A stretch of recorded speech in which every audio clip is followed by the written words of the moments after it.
Unaona mali zile gari ziko juu. Hivyo. Utapanda ushuke. Sio nitaingia na wapi? Nikienda unit ya kwanza, hapo nitapika tu unit ya tena. Sawa.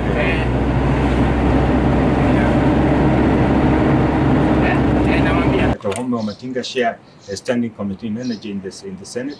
Today we've come to for site visit in one of the assemblers of the smart meters. Our intention is to see what can be done, and it is known that this committee has been very engaged to ensure that the cost of energy can become affordable. We are trying to look at the possibilities of managing some of the transmission losses that are encountered so that power can become affordable. One of the things that we have come to the attention of the committee is the fact that the procurement processes that the Kenya Power has been applying up to this time, they've been very, very inefficient. We know that there's a shortage of smart meters in this country.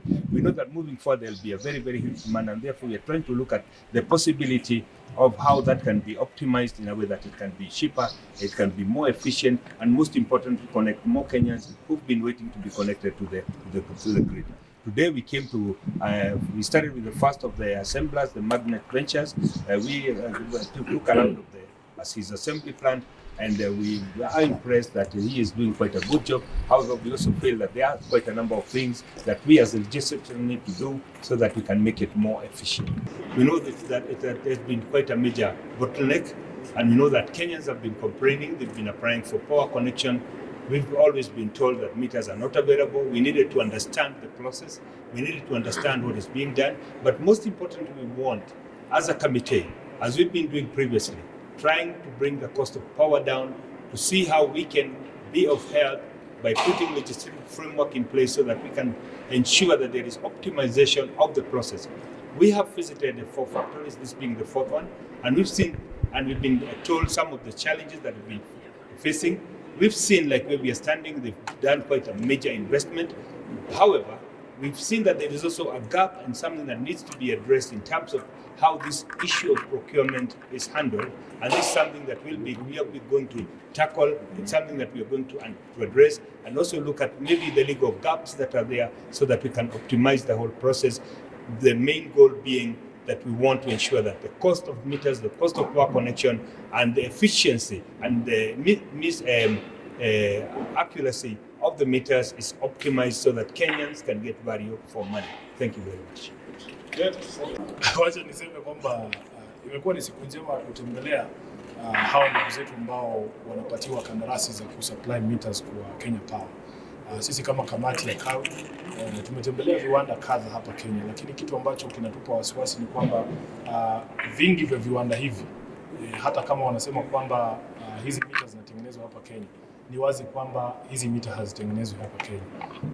Haya mahandaki yote ambayo mnaona ni wazi kwamba wanaleta vyombo ambavyo tayari vimetengenezwa kule Uchina, kisha wanabandika label pale kusema kwamba hii ni produce ya Kenya.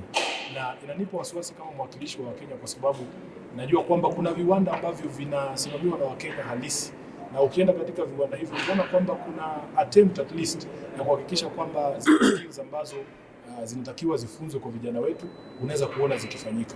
Lakini kwa sasa tulazimu kwamba tuzungumze na shirika la Kenya Power kwamba kuna zile sheria za zabuni ambazo zinapeana nafasi kwa wale ambao wanaitwa local manufacturers.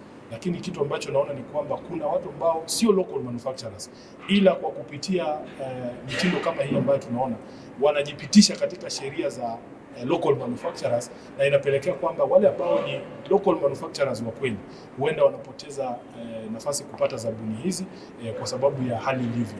Tunaelewa kwamba kiwango cha teknolojia nchini Kenya labda hakijafika vile viwango vya kule Uchina, lakini kitu ambacho tungependa kuona, sheria zetu zinataka kwamba kukuwe na ile wanaita kwa kimombo technology transfer, ya kwamba hata kama tumefikia vile viwango vya Uchina, hizi mita zikija hapa zije kwenye hali ambayo inaweza kusaidia kufunza Wakenya, haswa vijana wetu walioko katika hizi technical colleges, waweze pia baada ya miaka 2, 3, 4 wawe na ujuzi na uwezo wa kujenga mita hii kuanzia kwa scratch, kuanzia zero kabisa, ili tuweze kuwa na mita ambayo ikiandikwa made in Kenya iwe kama kahawa inayopandwa kule Nyeri ambako mwenyekiti wa kamati anaongea. Lakini kwa sasa mimi sijaridhika mwenyekiti kwamba mita hizi zinatengenezwa hapa Kenya. Asanteni sana.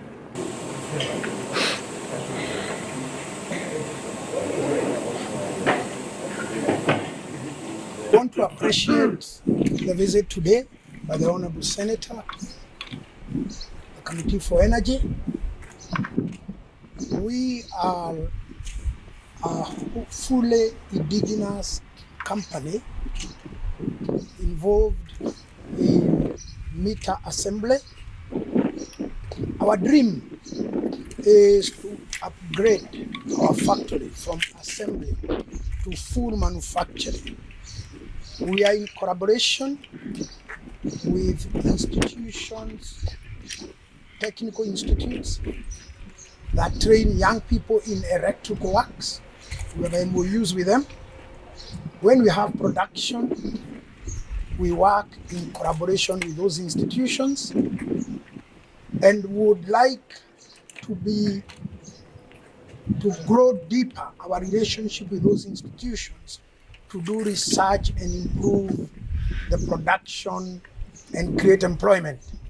Obviously, the biggest challenges is that meters are a single customer item, the customer being Kenya Power, and being an indigenous company, we are competing with other non-indigenous invested businesses who have certain benefits. They are supported from their home country where there are low interests. They are supported from their home countries where they are able to be supplied with this kind of components. And also the big challenge that for you to go into full production, for you to invest in the relationships that create production, you need certainty of the uptaker. However, you note this business is tender-based, where every time they do a tender. And there is a risk, despite investing very heavily, that you can miss out on a tender.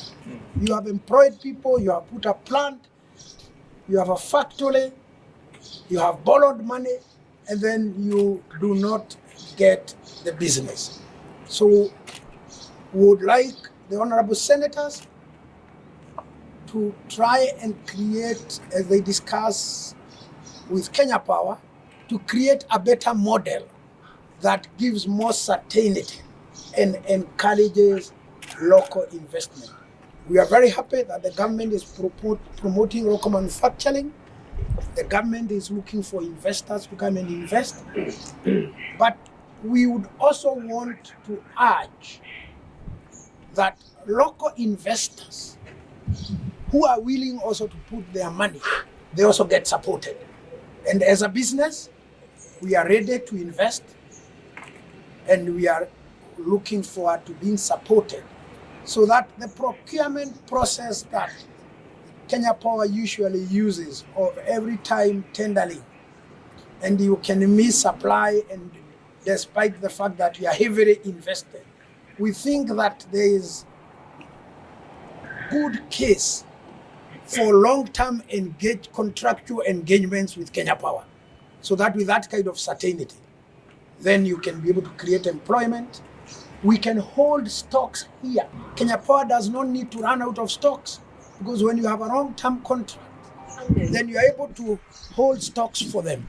So whenever they need stocks, one of the biggest crises is that the market complains there are no meters in the market. But if you have been engaged in a long-term contract, then you are able to hold stock because you have certainty. And we are ready and willing to really invest in this area. And we really thank the honorable senators. This is the first group, I can say first government group, to really come and visit our factory. So it's very encouraging that you have made such a move, and we feel with this kind of engagements with yourselves, we'll be able to develop our capacity better. I'm Daniel from Inhemitor, currently the general manager of our Inhemitor Africa Company Limited, which is a subsidy of my mother company in China. And I'm here because that the committee has given me this chance to talk for my company. And the fact is, I appreciate this opportunity very well, and also I think I'm brave to show my company's like strong points and also the weak points as well. The fact is that we appreciate the business that Kenyan people and Kenyan power has given to us all these years.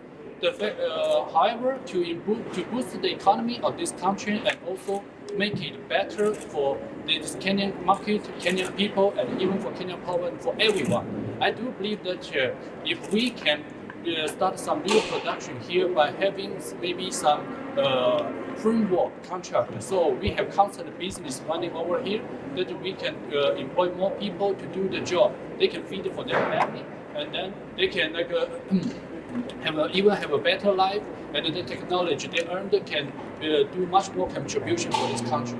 So basically, I do. For my part, that I really appreciate this opportunity. Also, I hope that the business we do here can do some great contribution to this nation and country. And also, for us, we simply need an opportunity to start some real production here, which we already have the equipment and everything capable to do so. Thank you so much. Yeah.